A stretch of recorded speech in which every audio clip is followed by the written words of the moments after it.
China and Japan are once again locked in their centuries-old rivalry. This time, the goal is to gain the upper hand in military technology. If you take a step back and look at the map of the Pacific, you'll see a silent siege that has been advancing step by step for years. China wanted to be the sole and absolute ruler, not only of Asia, but of global technology as well. And to be honest, up until now, it seemed they had succeeded. The Beijing administration believed it had brought all its rivals on the map to their knees by taking control of the lifelines of the high-tech defense industry one by one. However, if you shift the map a bit further east, you will see that unshakable power capable of putting a stop to Beijing's seemingly flawless plan: Japan. Instead of bowing to its age-old rival's boundless hegemony, the Tokyo administration pressed that historic button that would upend all balances in the Pacific overnight. But Japan was not alone in this challenge. In April 2026, behind closed doors in Tokyo, a surprise signature was placed on a document that built a massive 10,000-kilometer technological bridge between Asia and a secret global power thousands of kilometers away. Who was this unexpected ally that completely bypassed China and stripped the enemy of its deadliest weapon of blackmail? This shocking alliance, which you are about to learn about, would shatter the very foundations of Beijing's supposedly invincible mining empire. In fact, this dark strategy did not emerge overnight. It was the escalation point of a ruthless scheme that began with the shock embargo imposed on Japan in 2010, grew with the cutoff of gallium exports to the US in 2023, and paralyzed European industry in 2025. Just as the whole world thought it would be forced to bow to this relentless blackmail by China, a geopolitical earthquake erupted from the furthest east of Asia and the heart of Europe. Japan's technological genius and France's strategic audacity came together in an unprecedented way to shatter China's supposedly invincible mineral monopoly.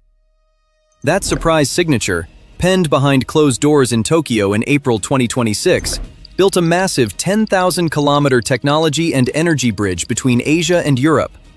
France and Japan, with this historic collaboration that completely bypasses China, have snatched their enemy's most deadly weapon of blackmail right out of their hands. Now, the most powerful army in Europe and the most advanced industry in Asia are standing back to back as a single body against Beijing's economic bullying. With this agreement, Japan can breathe a sigh of relief regarding rare earth elements, and Tokyo needs this sigh of relief now more than ever, because China's fear of losing its raw material monopoly has turned into outright military paranoia on Japan's borders. So much so that the Tokyo government is fed up with the Chinese Navy frequently harassing them with patrol flights of Type 055 destroyers and J-20 stealth fighter jets near Japan. In reality, at the core of the Xi regime's use of such military maneuvers, rather than a potential Taiwan invasion plan, there might be a much more insidious, mineral-focused scenario against Japan. Because Beijing knows very well that a hidden treasure lies in Japan's hands, one that will shape its own destiny. A highly critical resource has been discovered in the Pacific Ocean, around Minami Torishima Island, within Japan's exclusive economic zone, at a depth of approximately 6,000 meters. We are talking about a muddy region containing over 16 million tons of rare earth elements. This place is considered the third largest reserve in the world. The region is a rich resource bed, particularly for heavy rare earth elements such as dysprosium, yttrium, and terbium. According to estimates, this reserve has the capacity to meet the global demand for certain elements for hundreds of years. This situation could be one of the reasons for China's oppressive stance toward Japan, following Taiwan. If Japan can commercially extract this massive deep-sea reserve, it could direct this raw material to facilities like Kermag or other joint refining projects. In other words, the future production of the reserve could indirectly contribute to the supply chain collaboration established with France.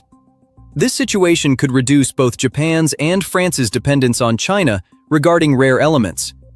Because right at the heart of the agreement lies a massive, state-of-the-art facility that gives Chinese strategists sleepless nights when they hear its name. The Kermag refinery, rapidly rising in the Lac industrial region in southern France, has the potential to significantly compete with China's monopoly power. This facility is stepping onto the world stage as Europe's first large-scale rare earth elements recycling and refining center. Caremag could fundamentally change the game by producing heavy rare earth elements like dysprosium and terbium, which are incredibly difficult to find. So at this point, the importance of Japan's natural minerals in its reserve region comes before us once again. Japan could increase the production of dysprosium and terbium both in its own facilities and at Caremag.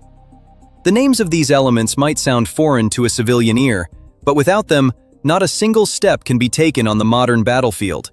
The flawless sensors of the F-35 fighter jets, the rulers of the skies, come to life entirely with these elements. If you recall our video where we reported that Japan procured 48 F-35s from the US, you can understand the importance of this material much better. Using elements like dysprosium and terbium, Tokyo could incredibly enhance the sensors of these jets against potential Chinese threats. Furthermore, the advantages these elements can offer are not limited to these. Thanks to these metals, the sonars of nuclear submarines hiding in the dark waters of the oceans can hear the enemy from hundreds of miles away. Those deadly Type 12 missiles protecting Japan's island coasts find their targets with millimeter precision thanks to the magnetic sensitivity created by these elements. In other words, by signing the Rare Earth Elements Agreement with Paris, Tokyo has truly taken a massive step toward altering the destiny of both the Pacific and Europe. By holding 90% of the world's production for years, China had silently held the entire world hostage through these elements. However, now with this agreement, Japan can acquire at least 20% of these lethal heavy elements it needs directly from France, namely from Caremag. This situation naturally has the potential to shake up Xi's plans. This move, which will incredibly increase the reserves Tokyo currently possesses, has created a literal geopolitical earthquake effect in the corridors of Beijing. The Chinese administration never expected that Europe and Asia could establish such a deadly military-industrial collaboration this quickly.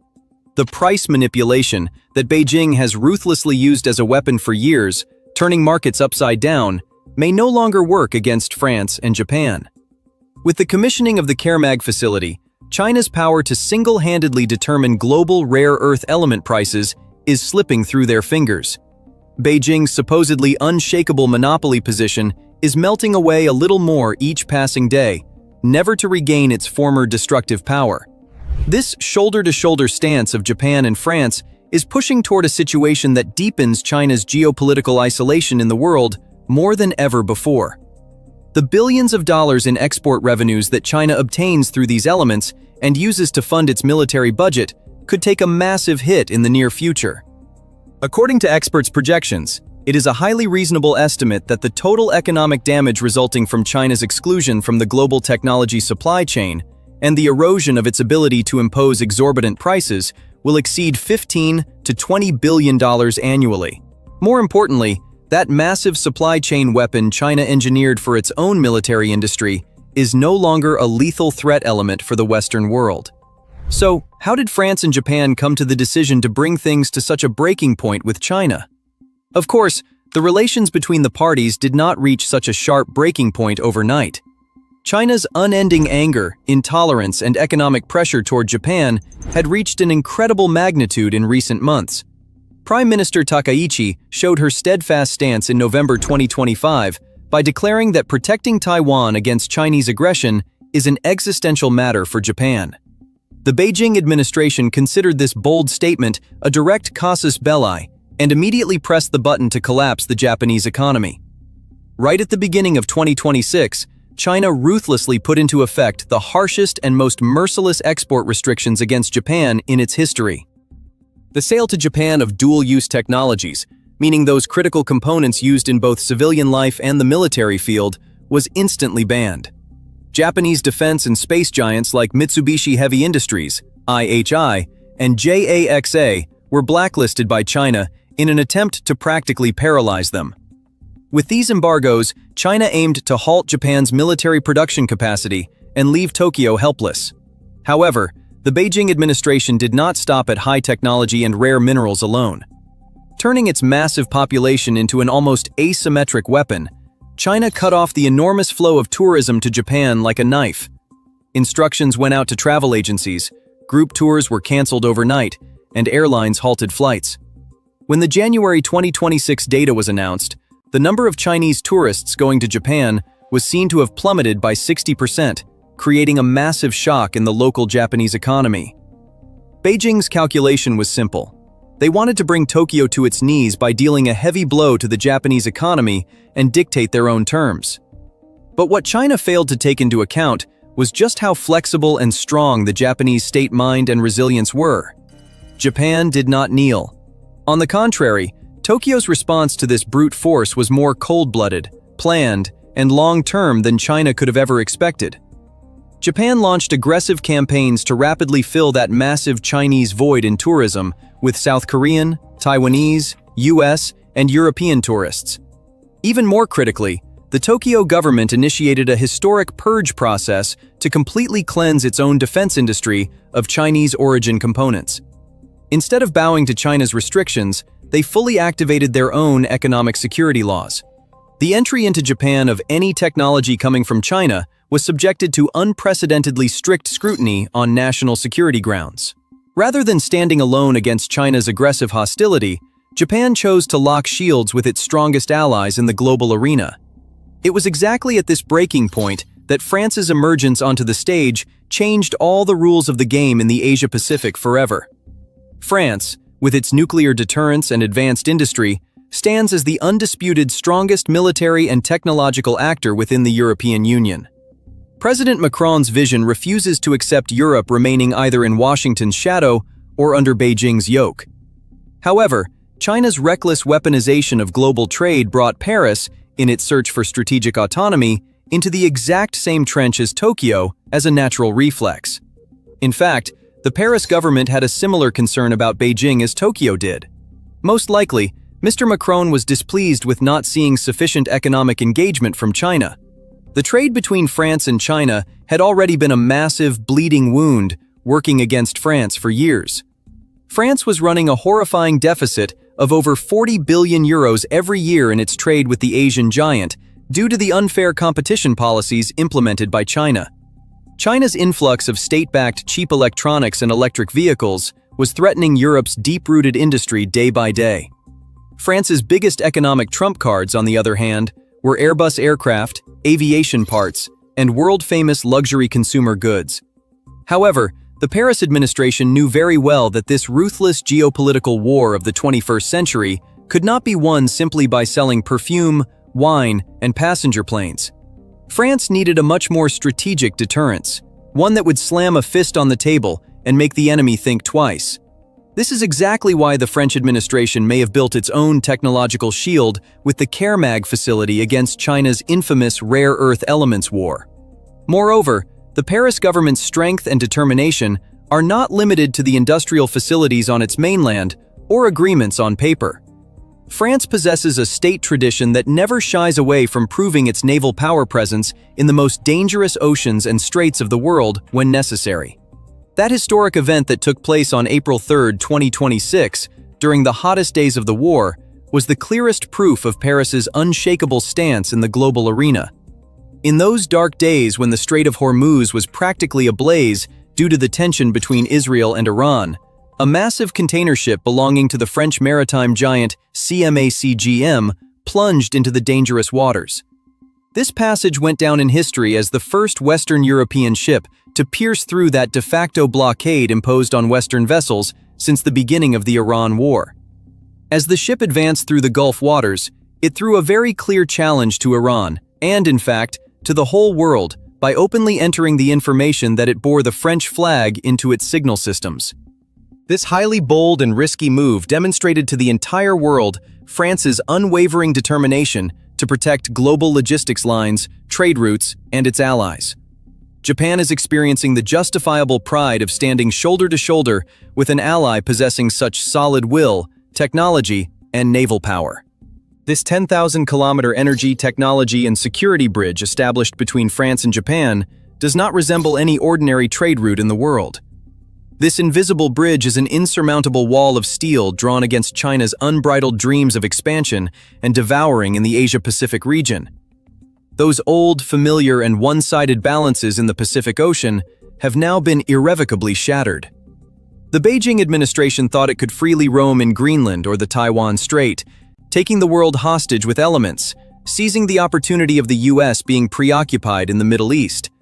However, this historic signature, penned with Japan's visionary diplomacy and France's strategic courage, shattered all of China's dark calculations in an instant.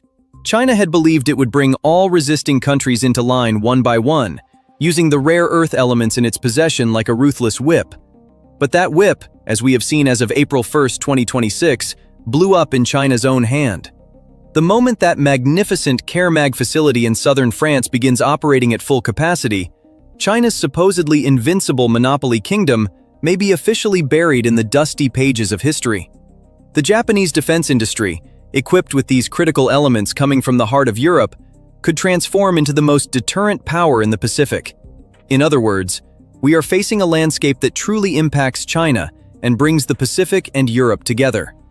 The threats, visa bans, tourism embargoes, and export restrictions that the Beijing regime has been implementing for months, far from weakening Tokyo, have turned it into an invincible fortress surrounded by steel. The geopolitical and economic map of the world is being reshaped in the shadow of raw material wars. And on this new map, it seems there is no longer any room for China's technological blackmail, supply chain bullying, and asymmetric economic pressures. Japan's unwavering will and France's autonomous power have ensured the rising of a brand new and much more balanced sun in the stormy waters of the Pacific. Now, the leaders in Beijing also know very well that their absolute dominance over elements will significantly diminish, and nothing in the world will ever be the same again. Meaning, the Beijing administration is bitterly realizing that it is now cornered and that the economic blackmail system it established is rapidly collapsing. This geopolitical shield created by Japan and France could push China toward a much more dangerous path it has long avoided, namely, the edge of the barrel. With his strategy of holding the world hostage via rare earth elements at risk, Xi Jinping has only one major trump card left to play. This trump card is none other than Taiwan, waiting like a powder keg ready to explode at any moment, right in the heart of the Pacific. Experts warn that the moment China realizes it cannot escape the economic siege, it could panic and pull its invasion plans for Taiwan, projected for 2027, forward to a much earlier date. Because there is a high probability that the Beijing regime will compensate for its lost global monopoly power through another method. Of course, as everyone knows, there are no massive rare earth element reserves lying beneath the soil of Taiwan to tempt China. However, this small island nation produces almost single-handedly the blood that circulates in the veins of the modern world, namely, global chip and semiconductor technology. Today, more than 90% of the most advanced microchips in the world come out of Taiwan's massive technology factories, especially from the lines of TSMC. If China seizes these factories with a military move, it can re-establish the monopoly power it lost in rare elements directly through silicon and in a much more ruthless manner. The fall of Taiwan does not mean the world will merely be deprived of smartphones or civilian vehicles. It means the West will also be deprived of its F-35 sensors, smart missiles, artificial intelligence infrastructure, and its entire modern warfare capacity. This is exactly why Xi Jinping might be secretly giving his army and generals orders to prepare to exact revenge for his lost mineral war with a chip war. For China, having lost the rare earth elements war, throwing the dice in Taiwan to seize the roots of the global technology tree now seems like just a matter of time. In this new chess match in Pacific waters, the pawns are now off the board, the kings have drawn their swords directly, and the world has come to the brink of a storm greater than ever before. Perhaps the shield between France and Japan can hinder China to a certain extent, but it seems there is no guarantee that the Beijing regime will remain as calm tomorrow. But what do you all think about this issue? Do you think Japan has created a new revolution by taking France to its side and establishing links with Europe against China? Or will China find a way to overcome this EU Pacific shield? We are waiting for your comments. Thank you for choosing us.